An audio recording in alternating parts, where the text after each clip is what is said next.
Ba't ba umalis kayo agad kagabi? Tanong ni Elma. Naglalabas sila kinabukasan sa ilog na siyang pamulaan ng talon. Nagyaya na ang tiyang sumakit yata ang ulo. Dalawa ang naghanap sa'yo. Sino? Saglit siyang natigil sa pagkukusot ng damit. Yung isa'y si Gani. Di ka pa raw na isasayaw. Hindi na kailangang itanong niya ang ikalawa. Isinigaw na ng puso niya. Si Renz na may lumabas pa sa kusina para tiyaking wala ka na nga. Parang nalungkot ng matiyak na umalis na kayo. Hindi na sumayaw ulit. Ikinataba ng puso niyang narinig ngunit kasabay niyo na yung pagkabahala. Bago ang mga nararamdaman niya. Mga sinyalis ng isang bagay na tinatanggihan niyang mangyari sa kanya ngayon. Ang swerte mo naman. May kasamang buntong hiningang sabi ni Elma. Ha? Ikaw pang ayaw ng manliligaw ang nakakuha ng pansin ng dalawang pinaka-okay na lalaki dito. Pero pupusta ako. Si Renz ang makatitibag sa kalamigan mo. Talo ka na. Nakangiting sagot niya. Pumupusta ka na ba niyan? Anang tinig sa kanilang likuran. Sabay silang napalingon na Elma. Pagdakay parang batang nagliwanag ang mukha ni Elma pagkakita kay Renz na di nila namalayang nakalapit sa kanilang likuran. Pulang-pula ang mukha ni Rian dahil narinig ng lalaki ang usapan nila ni Elma. Dito sa amin, tanging tingnan sa isang lalaki na nakikinig sa usapan ng mga babae. Ang uulos niya. Ang pusta ko talo ka, sabi ni Renz na waring hindi narinig ang sinabi niya o sinadya lamang na hindi pansin. Ikukula ko muna ito, sabi ni Elma nang tumayo na buhat sa palanggan. Elma, malayo na ang babae. Napasimango tuloy siya. Tinutulungan lang niya akong manalo. Iisa kasi ang pusta namin. Naupo si Renz sa batong malapit sa kanya. Anong kailangan mo? Formal na tanong niya. Namamash lang sana ako dito. Kumukuha ng mga gandang tanawin. Noon lamang niya napo na ang kamera na nakasabit sa leeg ni Renz. Pero ngayong narito ka na. Hihingi na rin ako ng paumanhin bagamat di ko masyadong naiintindihan kung bakit nagalit ka sa akin kagabi. Hindi mo alam na ikinunot pa ni Renz ang noo. Wala. Tumalikod si Renz. Ikinukubli ba nito ang pagngiti? Naisip niya. Maganda ang mga tanawin dito. Sabi nito habang iginagala ang tingin sa paligid at tinataas ang kamera. Pero mas maganda ka. Narinig niya ang pag-click ng kamera nang iharap sa kanya para siyang itinulos sa kinalalagyan. Hindi niya inaasahan ang gagawin ngayon ni Renz. Akala niyang sinasabi nitong tanawin na ang kukunan ng litrato. Wala bang nakapagsabi sa iyong dapat munang hingi ng permiso ng isang kukunan ng litrato? Galit na tanong niya. Kung nagpaalam ba ako sa ipapayag ka? Hindi. Kaya hindi na ako nagpaalam. Itinining niya ang isip sa ginagawa. Hindi na lamang niya papansinin sa Renz hanggang umalis ito. Naliligaw nga ba sa iyo si Gani? Sinong may sabi sa iyo? Ulat na tanong niya. Ganap na nalimot ang pangakong di papansinin. Ano man ang sabihin ng kaharap. Nahulaan ko lang sa pagkukwento niya. Ikinuwento niya ako sa iyo. Ako nag-usisa sa kanya ng mga bagay na tungkol sa iyo. At pwede ko bang malaman kung bakit? Inengkanto mo kasi ako. Tila pagbibirong sabi ni Renz na sa tonay ang insidente sa talon ang halatang ipinaiilala sa kanya. Ang pag-aakala nitong isa siyang engkantada. Akala ko'y sarado ng paksang iyon. Pagpapaalala niya, hindi ko pwedeng kalimutan iyon. Isang araw iguguhit kitang pares ng ayos mo ng gabing iyon. Napamaang siya. Gumuguhit ka. Iyon ang ikinabubuhay ko. Minsan ay nagpagawa sa akin ng painting si Gani. Interesado rin pala siya sa pagpipinta. Dahil doon kaya kami naging magkaibigan. Kaya niya ako isinama rito. Saglit siyang natahimik. Naalala ang pangako sa sarili kanina. Rian, napatingin siya kay Renz sa pag-aakalang tinatawag nito ang pansin niya. Ngunit sa malayo ito nakatingin. At waring hindi sinasadyang pagkakabi ka sa pangalan niya. Bumaling ito sa kanya nang maramdamang hindi niya inaalis ang tingin dito. Iniisip ko lang kung bakit Priya ang pangalan mo. Bihira ang may ganyang pangalan. Sabi ng tiya Luding, nagkasakit daw ako nung malubha nung bata pa. Iniba raw nila ang pangalan ko. Madalian ang naging pag-alis nilang magtiyahin. Pagsundo sa kanila ng isang kamag-anak na naghatid ng balitang namatay ang isang pinsan ni Aling Luding, ay kasama na rin nila itong nagbalik sa baryo Masantol, karatig lamang lang sa kanila, ni hindi na siya nakapagpaalam kay Elma. Gabi sila umalis ng tiyahin. Nagbaon sila ng damit na para sa 3 araw. Sa loob ng 3 araw na pamamalagi sa isang estrangherong tahanan, naging malungkutin siya. Lungkot na ikinahihiyaman niyang aminin sa sarili ay hindi dahil sa sumakabang bilang buhay na kamag-anak. Hindi siya gaanong malapit sa Imay, ni hindi niya ito madalas makita. Ang lungkot na nadarama niya ay pag-uugat sa pagtutol sa pagkakalayo sa pok na siyang pamilyar sa kanya, pagkakalayo sa isang tao ay gustong-gusto niyang makita. Si Renz, Lagi niyang naaalala si Renz ang pagsasayaw nila sa party, ang pagkuha niya ng larawan niya sa ilog at ang paghahamong titibagin ng kalamigan niya. Totoo kaya sa loob niya ng sinabi? Ano naman ang gagawin para mangyari ang gayon? Alam na kaya ng lalaki ang biglang pag-alis niya? Pinagalitan niya ang sarili sa pag-isip sa isang taong maaaring sa mga sandaling ito'y limot na ang pagkikilala nila. Sa nagdaang 3 araw, patindi ang pananabik niyang makita ang binata. Minsan pa nga'y parang nakikita niyang mukha nito sa grupo ng mga nakikipaglamay. Paglapit niya ay natuklasan niyang napagkamalan lamang niya ang isang taga-Masantol. Nailing siya sa nangyaring pamamalikmata. Iilang araw pa lang silang nagkakakilala ni Renz ay ganito na ang epekto nito sa kanya. Sana hindi pag-ibig ang nadarama ko. Panalangin niya.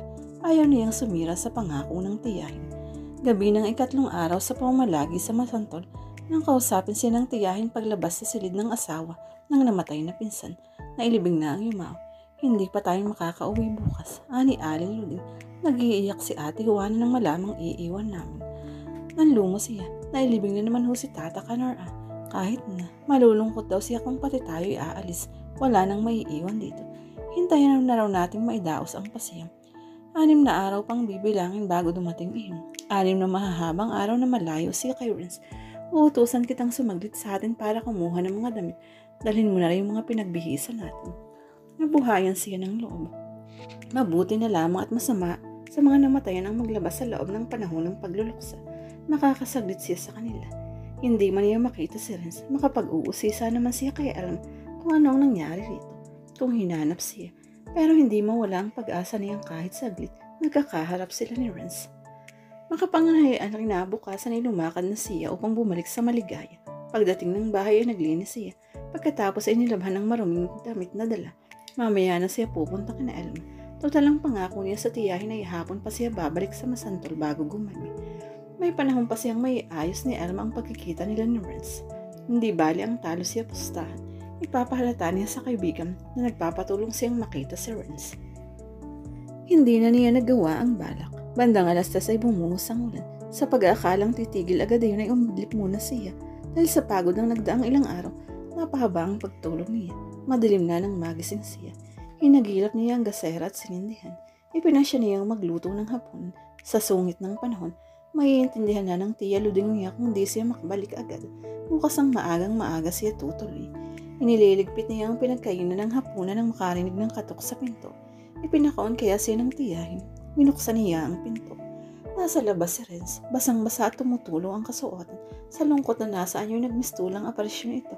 Sa pagkakatitig kay Rian, Renz, 2 gabing nag-abang ako sa talon. Nagbantay ako sa ilog na pinaglalabhan niyo at yung ilat ang ilit akong dumaan-daan dito. Wala ka. Hindi alam ni Elma kung saan ka nagpunta.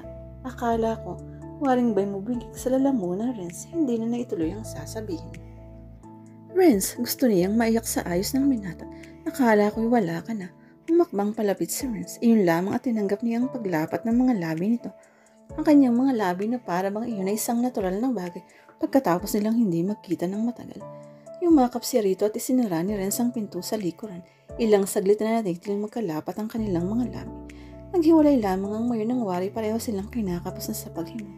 Akin ka na, huwag mo nang uulitin ang pag-alis ng hindi ko alam. Halos pa na sinasabi ni Renz sa kanyang tenga. Hindi pa rin ito inaalis ang pagkakayakap sa kanya. Ang damit mo, naalala niyang sabihin, kumalas siya sa pagkakayakap nito. Nabasa rin ang harapan mo. Sabi ni Renz na nakatingin sa dibdib niyang hinakaban ng duster. Nakamarka ang 2 dungot ng dibdib niya sa nabasang bahaging iyon. Nahihiyang tumalikod siya kay Renz. Ihahanap kita ng pwede mong maisuot. Naghahanap ng pamalit sa basang damit ni Renz ay nabibilisan siya sa mga pangyayari. Nagkaunawan na sila nang walang namagitang kataga ng pag-ibig. Sapat na ba ang sinabi ni Renz? Akin ka?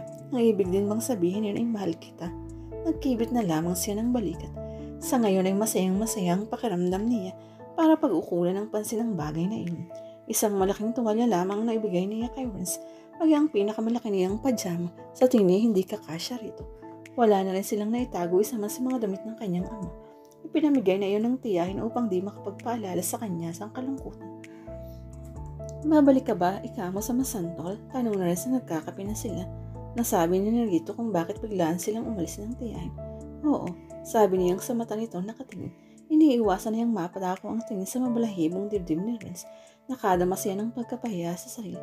6 na araw pa kami roon. Sasama ako. Ni Renz. Hindi pwede. Pabiglang sagot niya. Kumunot ang noon ni Renz. Ayaw sa'yo ng tiyang. Ibinaba niya ang tingin sa tasa ng kape. Tumangutang mo sa Renz. Hindi mo ipagtatapat sa kanyang tungkol sa atin. Hindi muna ngayon. Tinungga niya Renz ang natitirang laman ng tasa. Matulog na tayo. Hanggang bukas na siguro ang ulang ito. Natulala siya. Titig na titig kay Renz. Dito ka matutulog. Bukas mo matutuyo ang damit ko at bumubuhos ang ulan. Pero na lang kung gusto mong sagsain kuli ang sungit ng panahon, di aalis ako. Hindi. Tinitigan siya ni Renz nang maramdaman ang pagkabahala niya. Ilang taon ka na.